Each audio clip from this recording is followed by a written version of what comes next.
Good morning everyone. तो आज हम लोग ट्रैक्शन सब्जेक्ट स्टार्ट करने वाले हैं। आपका लेक्चर नंबर 1 है, जिसके अंदर सबसे पहला टॉपिक आपका है पहले तो यूनिट का नाम आपका जो है traction system and it's latest trend. मतलब ट्रैक्शन सिस्टम के बारे में हमें समझना है और ये समझना है कि अभी करंट सिनेरियो में ट्रैक्शन सिस्टम का क्या रोल है। तो सबसे पहले समझते हैं कि ट्रैक्शन का वर्ड जो है इसका क्या मतलब होता है। बेसिकली जो ट्रैक्शन होता है वह एक तरह का एक्शन ऑफ पुलिंग है। मतलब हमें किसी भी चीज़ को खींचने के एक्शन को ट्रैक्शन बोलते हैं। मतलब उसमें जो पावर लग रहा है उसको करने के लिए दैट इज कॉल्ड ट्रैक्शन। तो कह सकते हैं the action of pulling something along surface, the power that is used for doing that. मतलब वह पावर जो हमें किसी चीज़ को खींचने के लिए इस्तेमाल किया जा रहा है दैट इज कॉल्ड ट्रैक्शन। जैसे एग्जांपल में हम ले सकते हैं हमारे इलेक्ट्रिक सिस्टम के अंदर कि जो लोकोमोटिव होते हैं, जो इंजन होते हैं, उनको खींचने के लिए, मतलब उसे हमें आगे की तरफ मूव कराने के लिए कई तरह के बाद में हमें सिस्टम भी यूज करना पड़ता है। वो चाहे डीजल सिस्टम हो या इलेक्ट्रिक सिस्टम हो, वो खैर फर्दर अलग बात है, बट उसे हमें क्या करना पड़ता है, एक पुलिंग फोर्स लगाना पड़ता है। तो जो पावर यूज हो रहा है to do that is called traction. Okay, तो हम यहाँ पे कह सकते हैं कि जो ट्रैक्शन सिस्टम है वह ऐसा सिस्टम है जो कि जो भी व्हीकल्स है हमारा, या जो भी हमारा लोकोमोटिव है, उसको ड्राइव कराने के लिए जो ड्राइविंग फोर्स लग रहा है, ड्राइविंग फोर्स कराने के लिए हमारे पास जो सिस्टम इस्तेमाल किए जा रहे हैं, जैसे कि आप यहाँ पे मैंने एग्जांपल भी दे रखा है, डीजल इंजन हो गया ड्राइव, या आपका स्टीम इंजन ड्राइव हो गया, या इलेक्ट्रिक मोटर हो गया। वो सभी क्या है, इस ट्रैक्शन सिस्टम के ड्राइव है। ट्रैक्शन को ऑपरेट करने के लिए उसके सिस्टम है, यहाँ पे आप देख सकते हो। तो ये सब हमारे क्या हो गए, डीजल इंजन या इंजन ड्राइव या इलेक्ट्रिक मोटर क्या हो गए, ट्रैक्शन सिस्टम हो गए। तो आई होप समझ में आ गया होगा कि ट्रैक्शन क्या होता है और ट्रैक्शन सिस्टम क्या होते हैं। ठीक है, नेक्स्ट हम देखते हैं सबसे इसके लेटेस्ट ट्रेंड को समझने से पहले हम इसकी हिस्ट्री के बारे में समझते हैं कि इंडियन हिस्ट्री क्या है। तो इंडियन हिस्ट्री में आप सब जैसे जानते होंगे कि जो सबसे पहला ट्रेन था वह क्या था, कौन सा था, गुड्स ट्रेन था, जो मद्रास में ऑपरेट हुआ था 1832 में। ठीक है, और जो फर्स्ट पैसेंजर ट्रेन हम स्टार्ट हुए थे वह मुंबई से थाने के बीच स्टार्ट हुआ था, जो कि 16 अप्रैल 1853 में चला था। ये चीज़ आई होप कि आपको पहले से पता होगा। और अभी का सिचुएशन क्या है इंडियन रेलवे एट प्रेजेंट। तो प्रेजेंट के अंदर हमारे इंडियन रेलवे के तरफ से यह एक स्टैंडर्ड लिमिट फिक्स किया गया था कि जो भी ट्रेन होंगे वो 250 किलोमीटर पर आवर या उससे अधिक स्पीड में चलेंगे। बट अभी तक प्रेजेंट सिनेरियो तक ऐसा कोई भी रेलवे ट्रेन नहीं है जो कि इस स्पीड लिमिट को अचीव कर पाया हो। अभी तक जो फास्टेस्ट ट्रेन अभी हमारे इंडिया में ऑपरेट हो रहा है वो वंदे भारत है, जिसका operational speed 180 kilometre per hour है। But for safety reason it made to run only 130 kilometre per hour. मतलब ये भी हमारा उस लिमिट को अचीव नहीं कर पाता है जो कि इंडियन सिस्टम के अंदर बनाया गया था। ये प्रेजेंट ऑपरेशन प्लान था कि 250 किलोमीटर पर आवर का ऑपरेट होना चाहिए, बट ऐसा अभी तक एक भी ट्रेन सिस्टम नहीं है।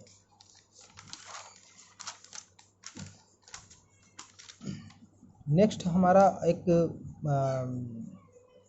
नेक्स्ट प्लान था जो कि 500 किलोमीटर पर आवर की speed, high speed railway operate कराने का, जो मुंबई एंड अहमदाबाद के बीच में था। बट वो भी अभी तक 320 किलोमीटर पर आवर के स्पीड से प्लान फुलफिल हो पाया, बट ये ऑपरेट नहीं हुआ है।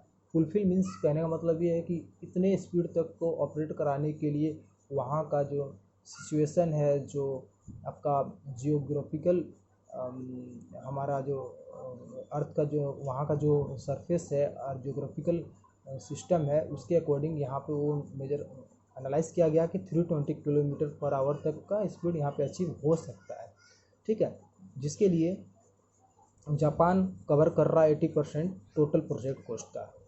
और ये ऐसा नहीं है कि 80% आपको बुलेट ट्रेन को जो बनाया जा रहा है उसके लिए 80% आपको पूरे हेल्प कर रहा है। ये एक तरह का लोन दे रहा जो कि सॉफ्ट लोन है।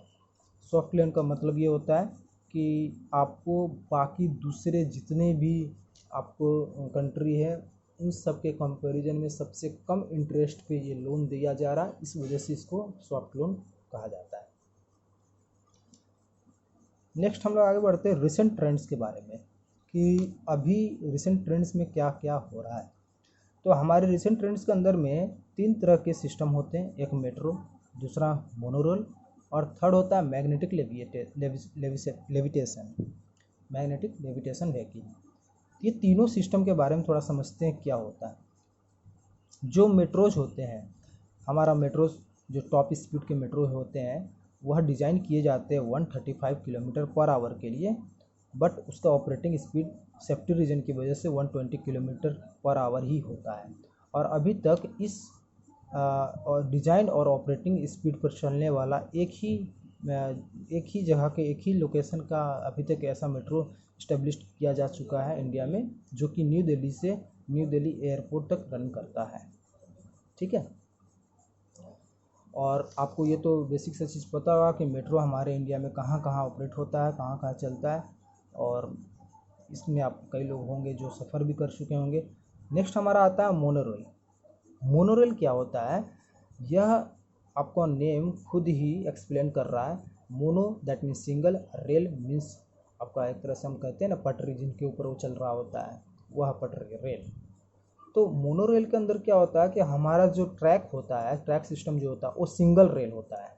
मतलब अभी तक हम लोग देखते थे ना कि इस तरीके से हमारा 2 पटरी हुआ करता था, 2 पटरी होता था पैरेलल में चल रहा होता है।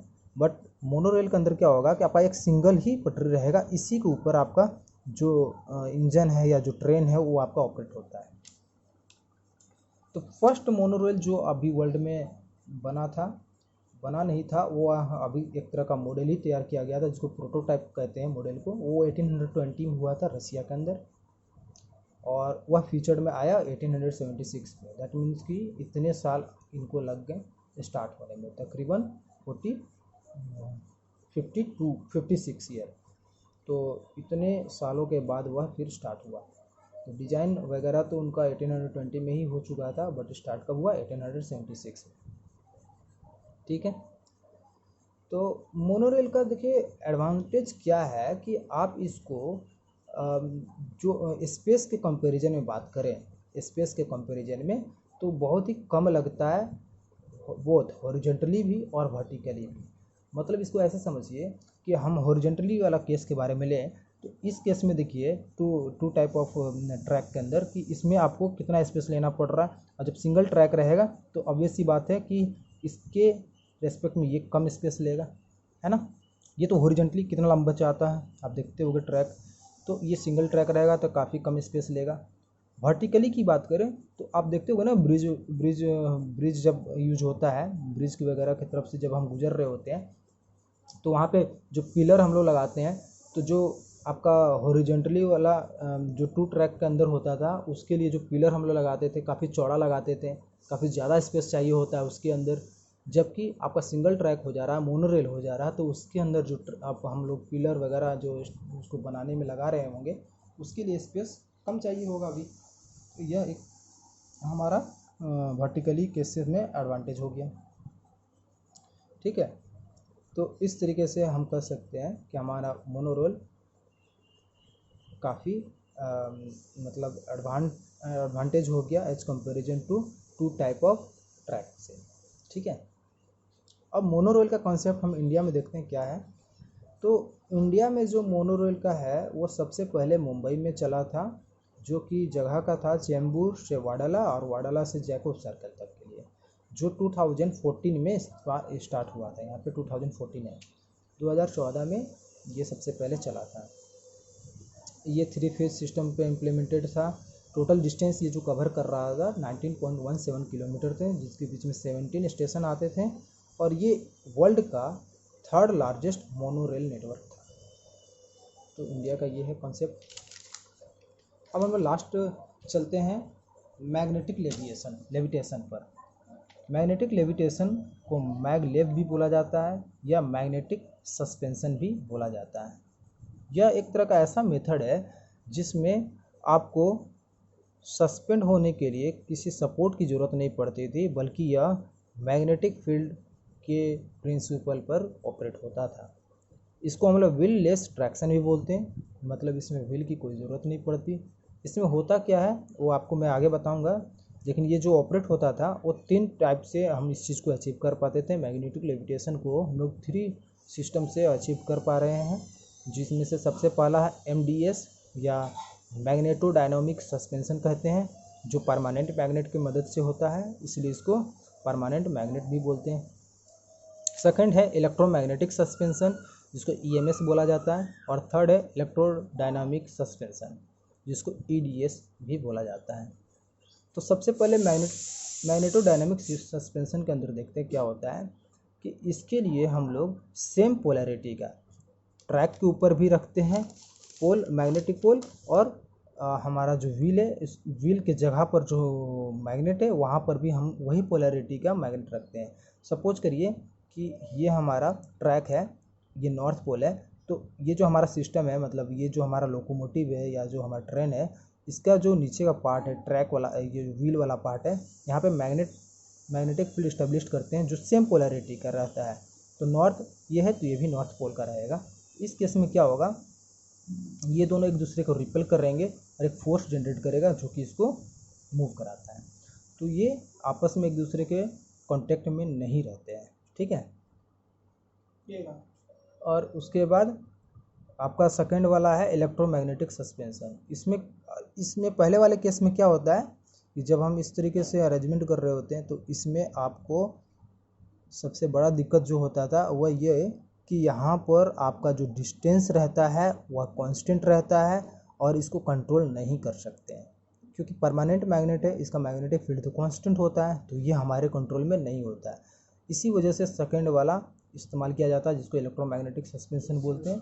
इसको अकॉर्डिंग टू आवर नेसेसिटी हम इसे कंट्रोल कर पाते हैं।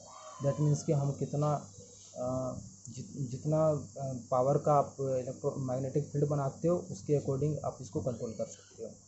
दैट मीन्स कि यहाँ पर हमारा वही चीज़ है, बट इसमें हम अपने डिस्टेंस को कंट्रोल कर सकते हैं by controlling the excitation of electromagnet, ठीक है। इलेक्ट्रोमैग्नेट में हम अपने अकॉर्डिंग एक्साइटेशन दे सकते हैं, करंट का प्रोवाइड करा सकते हैं। उस बेसिस पे जो मैग्नेटिक फील्ड है वो वेरी करेगा और उस वेरिएशन से हम इसकी स्पीड को, इसके डिस्टेंस को कंट्रोल कर पाते हैं। अब लास्ट है इलेक्ट्रोडायनामिक सस्पेंशन। इसके अंदर क्या होता है, यह हम जैसे ये हमारा क्या हो गया, एक रेल हो गया, या फिर ये हम रेल नहीं, ये इसको हम कहेंगे ट्रेन बोलेंगे, ट्रेन मतलब पूरा लोकोमोटिव बोलेंगे या ट्रेन बोलेंगे, और ये हमारा ट्रैक हो गया। इसके अंदर हम लोग क्या करते हैं कि सबसे पहले तो इसको एक तरह का लूप में कंसिडर कर लेते हैं कि ये जो हमारा ट्रैक है एज अ लूप है, नॉर्थ पोल और साउथ पोल दोनों का, एक इधर साइड का नॉर्थ दूसरी तरफ का साउथ, ठीक है ना। और हमारा जो सिस्टम है, हमारा जो ये बॉडी है, जो सिस्टम है, ये क्या कर रहा है, एक तरह का मैग्नेटिक फील्ड बना रहा है। तो ये मैग्नेटिक फील्ड बना रहा होता है, और ये चूँकि शॉर्ट सर्किट रहता है, मतलब एंड टू एंड कनेक्टेड रहता है, इसके अंदर क्या गुजरेगा, करंट गुजरेगा। तो जब एक फैराडे लॉ क्या बोलते हैं कि जब किसी फ्लक्स किसी कंडक्टर को लिंक कर रहा होता है तो वहाँ पर क्या होता है, EMF प्रोड्यूस होता है। तो ये EMF प्रोड्यूस होने की वजह से यहाँ पर आपको एक तरह का फोर्स मिलता है, जो फोर्स हमारे इस बॉडी को या इस लोकोमोटिव को मूव कराने के लिए इस्तेमाल किया जाता है। तो आप एक बार इस तीनों सिस्टम को ज़रूर रीड कर लेंगे, उसको पढ़ लेंगे कि इसमें क्या क्या चीज़ें दिए हुए हैं, और उसके बाद आपको कोई डाउट हो तो हमारा जो डाउट क्लास होता है उसके अंदर आप इस चीज़ को पूछ सकते हैं। तब तक के लिए थैंक यू।